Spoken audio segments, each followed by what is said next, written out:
chair recognizes the gentleman from California. Thank you, Mr. Chair. The president ran for office on a promise of draining the swamp.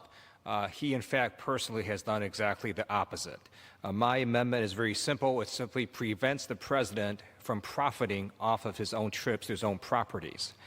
As you can imagine, when the president travels, he brings a large staff with him for security, for press, for logistics, for other reasons, and then the American taxpayer ends up paying for the meals and lodging expenses of everyone associated with that trip. Up to this date, President Trump has spent 270 days of properties that he owns. Every time he does that, he or his family profits.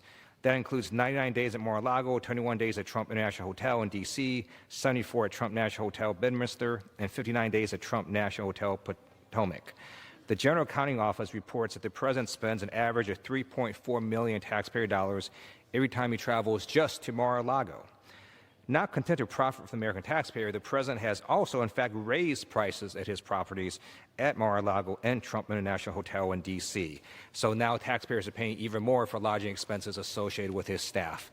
My amendment simply limits the use of Department of Defense funds at Trump-owned properties, and it also includes a waiver where the president can still stay at these properties. He just has to reimburse the Treasury for the amount that the taxpayer is paying for his staff to stay there.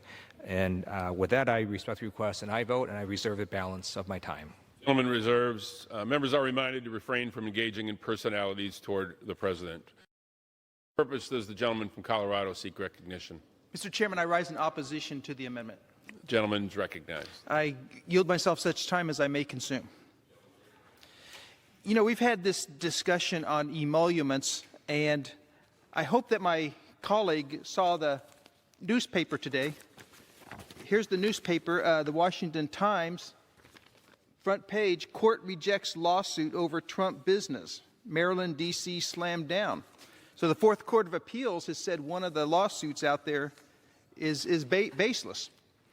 And, but there's actually more going on here. This is kind of an embarrassing amendment. I'm sorry that we're even debating this.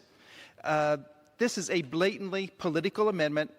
We're supposed to be here talking about providing the equipment and the training for our men and women in uniform so they can preserve and save and keep our country secure.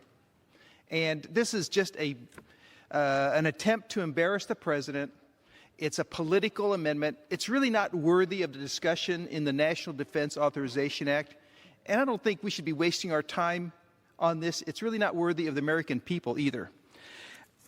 Let me give an example on how silly and how ridiculous this amendment is. According to the language of this amendment, if the president goes to one of these properties and stays, like Mar-a-Lago down in Florida, he couldn't take with him, I guess he could have Secret Service. They're not paid out of DOD dollars. They're paid out of Homeland Security dollars. But he couldn't take the people with him who carry the nuclear football. Or the communications people who keep him in touch with the command and control of our nuclear enterprise. If, you know, God, there was some kind of crisis or emergency. This has not been thought out. It's totally ridiculous. Who would want to put a president of the United States through that kind of jumping through hoops and obstacles to fulfill his duties as commander-in-chief? I think it's ridiculous. It's not worthy of us, and I urge a no vote. I reserve the balance of my time. Gentleman from Colorado reserves. Gentleman from California is recognized. Thank you. The gentleman across the aisle has mischaracterized this amendment. All of his staff can still travel with him. The president just has to reimburse the cost if it's at his own property, or he can choose to stay at a Ritz-Carlton or Holiday Inn or any other commercial property that he does not own.